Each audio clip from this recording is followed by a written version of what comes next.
नमस्ते दोस्तों, ये रील मैं मीडिया के बंधुओं के लिए बना रही हूँ क्योंकि मैंने कुछ प्रोटेस्टर्स को जो कि गटर छाप, अनैतिक, अश्लील बिहेवियर सड़क पर बच्चों के सामने, बुजुर्गों के सामने, महिलाओं के सामने डिस्प्ले कर रहे थे, उसको नॉर्मलाइज करने से मना किया है कि we do not accept this in this society. हम लोग नहीं चाहते कि हमारे घर के बच्चों को कोई जो है अपनी अश्लील हरकतों से जो है टाइम से पहले सेक्सुअलाइज कर दे। हमारे घर के बुजुर्गों के सामने जो है हमें शर्मिंदगी महसूस कर, हम नहीं इस तरह का बिहेवियर एक्सेप्ट करते हैं, उसको नॉर्मलाइज नहीं होने देंगे।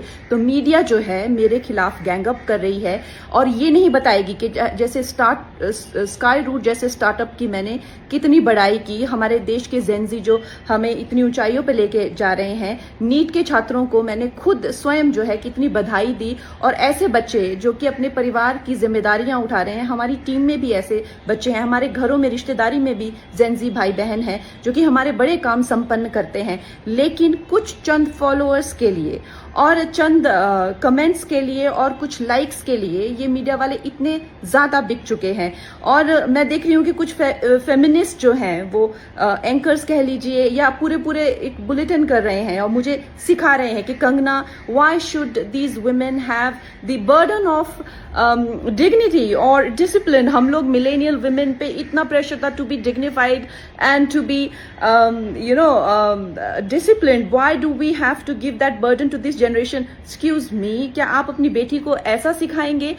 डिसिप्लिन में रहना या मर्यादाओं में रहना कोई चॉइस नहीं है। भौंडा प्रदर्शन तो हर कोई करना चाहेगा, लेकिन अगर आपको समाज में रहना है और संविधान के हिसाब से आपको चलना पड़ेगा, जिसका मतलब है कि आपकी आजादी वहां खत्म हो जाती है जहां मेरे नाक और कान शुरू होते हैं। तो आप भौंडे बनकर सिर्फ अपने कमरे में रह सकते हैं, बाहर आकर आप मेरे आराध्य, चाहे आपको मेरे माता पिता के लिए कोई सेंटिमेंट ना हो, मेरे घर के बच्चों के लिए कोई आपको भावना ना हो, उसका मतलब ये नहीं है कि आप उनको सड़क पर सेक्सुअल गालियां देंगे, उनके मान को हानि करेंगे। मेरे आराध्य, मेरे भगवान हो, चाहे मेरे नेता हो, प्रधानमंत्री जी से जो है लोग उनको एग्जाम बडी कहते हैं बच्चे, उनके साथ में कितने लोगों की भावनाएं, कोई उनको लीडर मानता है, कोई उनको दोस्त मानता है, कोई उनको परिवारजन मानता है, कोई उनको भगवान मानता है। उसी तरह से आप किसी की फीलिंग्स हर्ट नहीं कर सकते हैं। ये कोई कूल बनना नहीं है, ये एक बेसिक सिविक सेंस है और अगर आपको ये नहीं आती है तो आपको सीखना पड़ेगा।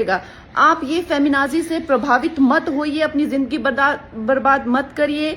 इस भौंडेपन को सिर्फ और सिर्फ आप अपने कमरे में डिस्प्ले कर सकते हैं, बाहर जाके आपको मर्यादा में रहना पड़ेगा ना, या आप वर्क प्लेस से निकाल दिए जाओगे। आप कभी भी कोई संबंध, परिवार वाले भी आपको भौंडापन नहीं झेलेंगे, तो आपके सामने एक डेड एंड के सिवाय अंधकार वाली जिंदगी हो जाएगी।